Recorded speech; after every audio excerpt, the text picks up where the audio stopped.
So এই যে আমাদের এয়ারপোর্টের ব্রেকফাস্ট চলে এসেছে, এগুলোকে মোমো বলে। দিদিন জানেন আপনি? খেয়েছেন খেয়েছেন আপনি কখনো মোমো? এই তুই পেমেন্ট করিস নি ব্লগের জন্য জানিস?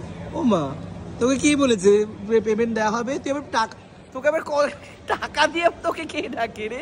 কোল্যাব মাসি একটা।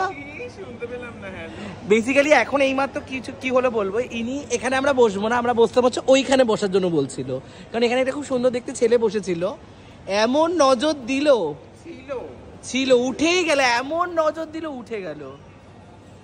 দাদা আপনি সাবধানে থাকবেন, ইনি একটু ছেলে ধরা আছেন। হ্যাঁ অসুবিধা নেই, যদি ধরে নিয়ে চলে যায়। এমা এই তো পেয়ে গেছিস। আপনি কোথায় যাচ্ছেন দাদা? বাগডোগরা যাচ্ছেন? কোথায়? ইন্দোরে যাচ্ছেন? বলছি এই দিদিটাকে কি আপনার পছন্দ? এই যে এনাকে সবাই পছন্দ শুনেছিস? না, ইনি একটু ছেলে ধরা আছে, সাবধান। আমাকে বললো। আচ্ছা বলুন তো, আমার আর ওনার মধ্যে কি পার্থক্য আছে বলতে হবে। পার্থক্য সামনের দিকটা দেখুন ভালো করে, তারপরে পার্থক্যটা বলুন।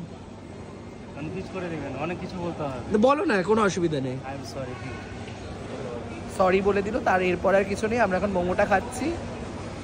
আবার সে একঘেয়ে ক্লিশে যোগ বলবো, আমি খাই মোমো কারণ আমি হলাম, বলো কি, মানে ভেজ, হ্যাঁ একদম ভেজিটেবল।